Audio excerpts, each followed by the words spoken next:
जो बहुत सोता है उसको कभी योग सिद्ध नहीं होता। सच्ची मानिए, 3 घंटे नींद में काम हो जाता है, अधिक से अधिक 4 घंटे। भागवतिक चिंतन अपने आप इंद्रियों को संतुष्ट कर देता है। जो नींद से संसार का चिंतन छूटने पर इंद्रियां बल को ग्रहण करती हैं, वही भगवत चिंतन से स्वाभाविक प्राप्त हो जाता है। आनंद पूर्वक जैसे सुख को हम सहते, ऐसे हम दुख को सह जाएंगे, क्योंकि हमारा स्वरूप दुख सुख से परे है। हमारे आराध्य देव, हमारा लक्ष्य दुख सुख से परे है। वो तो सच्चिदानंदमय है, पर ये बातों से नहीं होगा, स्थिति से होता है। स्थिति कब आती है? अभ्यास करने से। अगर आप अभ्यास परायण रहेंगे तो ऐसा होगा। ये सोना हमारे लिए बहुत हानिकारक है और ये सोना हमारे लिए लाभदायक भी है। दोनों बात समझना। जिसका स्वभाव बन जाता है कि जहां बैठे वहीं सो गए, जहां बैठे, ऐसा हमने देखा है। बैठे 2-4 मिनट जहां एकाग्र, घोंटा बजने लगे। ये क्या है? ये दलिद्राएं क्यों? अरे तुम साधक हो, ये दलिद्रता क्यों? क्या यही उपासना में तुमने सिद्धि प्राप्त की है?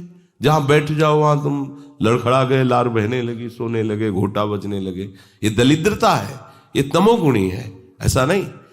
एक बार नींद को समय दिया है, 3 घंटे 4 घंटे, आ जाए तो आ जाने, उसको निमंत्रण नहीं देना, राधा राधा राधा, और जग कर फिर वैसे ही अपनी दिनचर्या। कोई भी फर्क नहीं पड़ना। आप अभ्यास कीजिए, कोई फर्क नहीं पड़ेगा। कई दिन बराबर जगने पर भी आपकी दिनचर्या पर कोई फर्क नहीं पड़ेगा। जो अपना स्वभाव बिगाड़ रहे हैं वो अपना नाश कर रहे हैं। अधिक पड़े हैं, सो रहे हैं, ये ठीक बात नहीं है। बार बार जो अधिक पड़े रह करके सोने का अभ्यास किए हैं, वो कहीं भी रहे, उनको बार बार नींद सताएगी।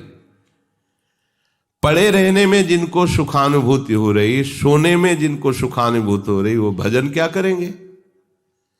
जो ज्यादा नींद लेते हैं उनकी गाढ़ नींद कभी नहीं होती है। मतलब अब सो चुके, थक गए, ऐसा नहीं आएगा। उनको बहुत प्रकार से विघ्न पड़ने लगते हैं, स्वप्न आदि आने लगते हैं, नींद का स्वरूप लंबा हो जाता है, 10 घंटे 12 घंटे। हमको एक ने बताया था कि हम केवल भोजन के लिए उठते हैं और अपने कमरे में ही पड़े रहते हैं, 18 घंटे वो सोते हैं। वह क्या जीवन आपका है? ये जीवन है? सोना बहुत हानिकारक है। अरे हम परमार्थ के पति के, जितनी बार नाम जप कर लिए वो हमारे बैंक में जमा हो गया। सो के क्या बर्बाद करना है? 3 घंटे 4 घंटे, इसके 5-6 घंटे वो उनके लिए है जो बहुत श्रम परायण है, परिश्रम करते हैं शरीर से, साधक के लिए नहीं। 3 घंटे पर्याप्त है। आप अभ्यास करके तो देखिए, 3 घंटे में आपको बिल्कुल 24 घंटे के लिए तृप्ति मिल जाएगी। हाँ बिल्कुल ठीक है, अभ्यास कर लीजिए। दिन में लेटे रहने पर भी 1 मिनट नींद नहीं। अभ्यास कीजिए। अभ्यास अमृत है और अभ्यास ही मृत्यु है। आपने जैसा अभ्यास कर लिया, अमृत का अभ्यास किया तो अमृत है, और मृत्यु का अभ्यास किया तो मृत्यु है। भोगों का अभ्यास करना, सोने का अभ्यास करना, प्रपंच में अधिक रुचि रखना, ये सब मृत्यु है। नामामृत, लीलामृत, रूपामृत, धामामृत, इसका अभ्यास करो, अमृत है ये। शरीर उसका बहुत सोने पर भी आलस्य से भरा रहेगा। आलस्य के कारण वो भजन में जे भी बैठेगा 2-4 मिनट में ही माला छूट जाएगा और नींद आ जाएगी।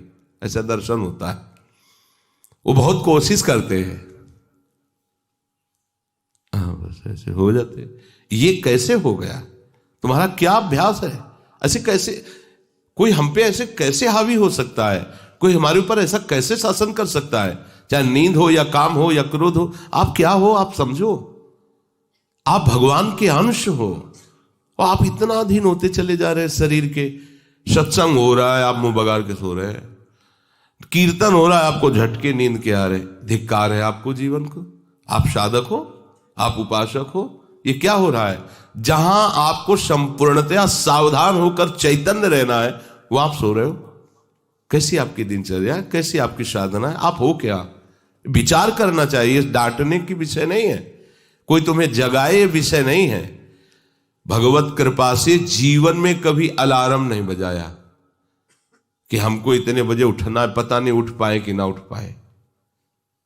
अभ्यास योग युक्त तसा नान्यगामिना, ऐसी स्थिति हो कि हम उठ ना पाए तो बात अलग की है। नहीं, बख्शना नहीं इस शरीर को, अब भाई हमें चलो हम नहीं आ रहे, ऐसा नहीं। अगर सांस है, दम है, बिल्कुल इसको बख्शना नहीं। हम केवल आपको उपदेश नहीं कर रहे, बख्शना नहीं। शरीर के प्रति इतना प्यार नहीं दिखाना कि वो हमारे प्यारे से हमको दूर कर दे, ऐसा नहीं। ये जड़ वस्तु है, ये चैतन्य नहीं है। तुमसे ये चैतन्य है, तुम अपनी चैतन्यता को समझो, इसके अधीन हो रहे हो। ये तो बहुत बुरा लगता है जब कोई साधक सत्संग में या माला लेकर भजन करने में या पाठ करने में सो रहा है, तब लगता है। ग्रंथ सामने खोला है, थोड़ा पाठ कर ऐसे ऐसे। एक जगह दर्शन किया, दर्शन कर ले जाते थे, वो भागवत का स्वाद है। वो श्री जी के सामने भागवत पढ़ते पढ़ते नाक और माथा पूरी भागवत में रख दिया, और 2500 लोग आ जा रहे हैं ऐसे। तो उनको जैसे कहते हैं पंडित जी श्री हरिवंश, हाँ हाँ श्री हरिवंश। अब ये हो क्या रहा है, ये क्या हो रहा है? अगर आपके अंदर नींद है तो आप चैन से 1-2 घंटे सो लिए दीजिए और फिर बैठिए, चैतन्य होकर बैठिए। ये अपमान है शास्त्रों का।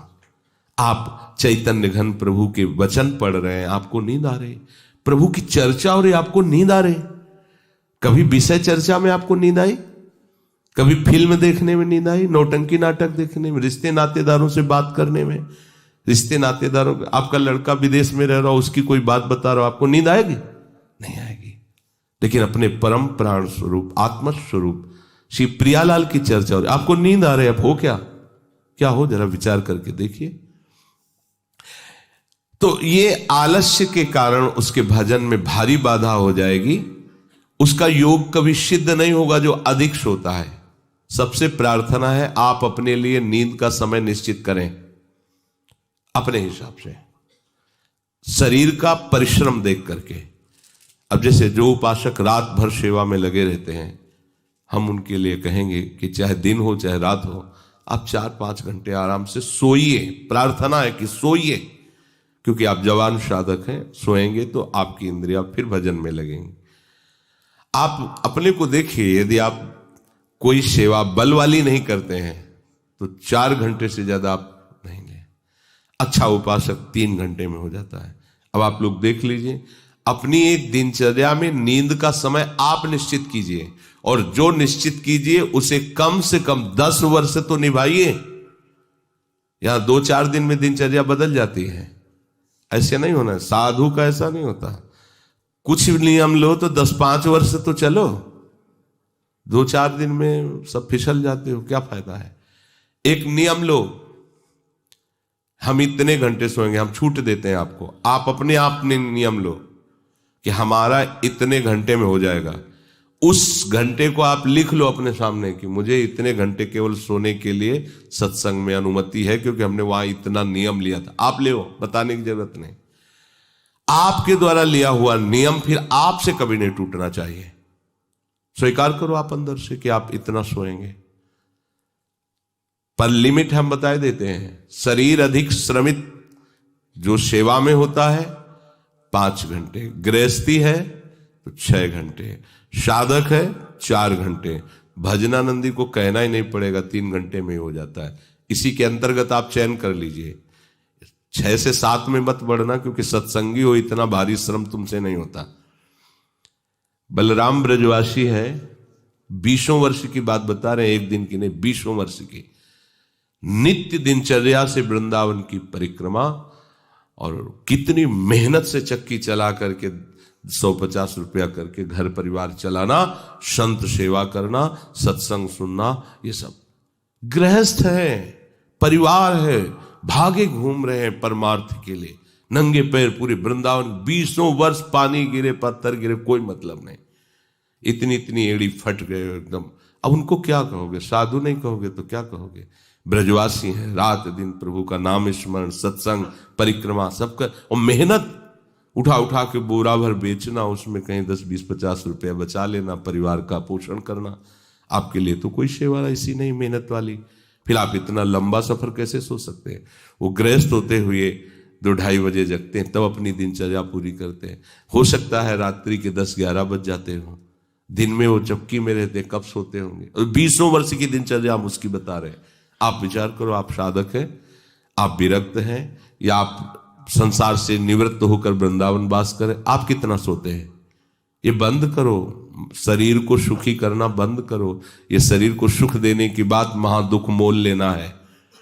निश्चित करो आप अपने समय को सोने का। कर लिया? कर लिया? हाँ, अपना समय निश्चित करो। जो समय निश्चित किया हो, 4 घंटे, 5 घंटे, 6 घंटे, ये धाम है, यहां झूठ नहीं चलेगा। अगर 6 घंटे निश्चित किया तो 6.25 घंटे नहीं होना चाहिए। उसी को आप विभाजित कर लीजिए, 4 घंटे रात्रि में सो लीजिए, 2 घंटे दिन में सो लीजिए। आपको अगर 6 घंटे सोना है, 4 घंटे सोना है, 3 घंटे आप रात्रि में, 1 घंटे दिन में विश्राम। अगर आपका रात्रि में हो जाता है तो दिन में विश्राम की जरूरत नहीं। आपको इस पर आना पड़ेगा। आपसे कांच छोड़वा रहे हैं, मणि पकड़ा रहे हैं आपको, घाटे का सौदा। आप क्या कर रहे हो? मणि देकर कांच खरीद रहे हो, और आपका कांच छोड़वा के मणि। इंद्रनील मणि श्याम मनोहर, 7 कुंभ तन गोरी। इनके समीप चलना है, इनकी जूठन पाना है, इनके साथ खेलना है। ये सौभाग्य प्राप्त करने के लिए जो असत धारणाएं हैं उनको मिटाना होगा।